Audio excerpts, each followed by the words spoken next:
Did you want to move us forward? Thank you, Chair. Good afternoon, all. I've got a question for Air Marshal Gray, please. The 2018-19 Defence Safety Authority Annual Assessment Report provides an assessment of limited assurance across defence. But I have to highlight that there's a 30% rise in the number of training injuries in the past 4 years. So what weaknesses have you identified, please? So thank you for the question. The reports, as you know, the annual reports do acknowledge that progress is being made. However, we did identify several significant weaknesses in the systems of internal control of safety and how you manage safety, which led to that limited assurance assessment. So what do I mean by internal controls? Internal controls include the challenges of managing change, particularly in the safety environment, the change in organisational structures, the change in the way activities are undertaken. It also included the shortage of suitably qualified and experienced personnel in key specialist areas, I should say.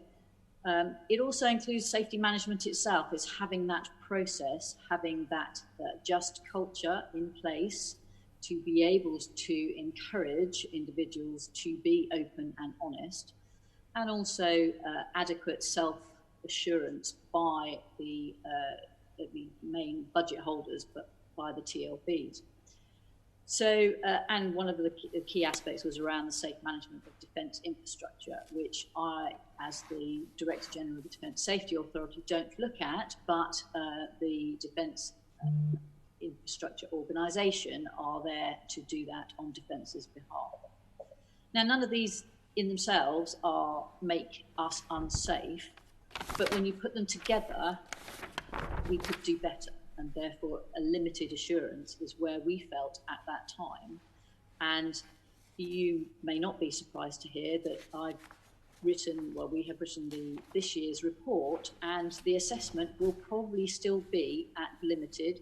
It's improved, it's moving up that scale, but we've not quite tipped over into substantial, but we're not that far away from it. So if all of the initiatives, including those that have been taken forward by the Ryan Review, by the Parry Review into the way DSA operates, come to fruition, then we will be in a much better place.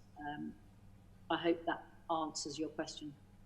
Thank you, Air Marshal. And if you'll indulge me a little bit, and whilst I have the opportunity, I'd like to go off script. So sorry about this, but you are the highest ranking woman in the military with an accomplished career. And I am also a former soldier, but I have concerns about women in the army still being underrepresented. Although I accept advancements have been made, but we're still missing the mark. So do you have any comments about the role, number, retention of women in the military? Thank you. Okay. I'm not unfamiliar with the question, clearly. Things are improving, but again, I would suggest not at a rate that we would be comfortable with, and nor should we be comfortable with. I think the three services do differ markedly, whether that is just historically because the Air Force and the Navy, are getting there first, albeit the Army is very close behind. But what we're starting to see is the flexibility in careers is allowing more females to be able to dip in and out of a service career, and I think that's really important for those that want to have a family but still want to have a career. Now, certainly I can really only speak for the Air Force, but the Air Force at the moment, excuse the pun, is flying in terms of senior females. There are several, myself as a 3-star, there are several 2-stars, more up and coming, and we're starting to see now a real groundswell at the sort of 1-star and then at the Colonel OF5 level. So whether that's just because we've had a few role models that have managed to get a bit further and encourage, or if it's the mindset that we do take equality and diversity seriously, but so does the Navy and so does the Army, but it's having an opportunity to be able to show that, to portray that. It's having the posts to be able to put the women in. Also, they are, and I'm sure every woman would say, but I only want to do it on my own merits. So there is a bit of a counterculture which says, I don't want to be a quota. I want to be there because of my own merits. And more, we're finding that male mentors are mentoring females and are saying, no, you can do this. You know, you are more than capable of doing it. So absolutely, go for it.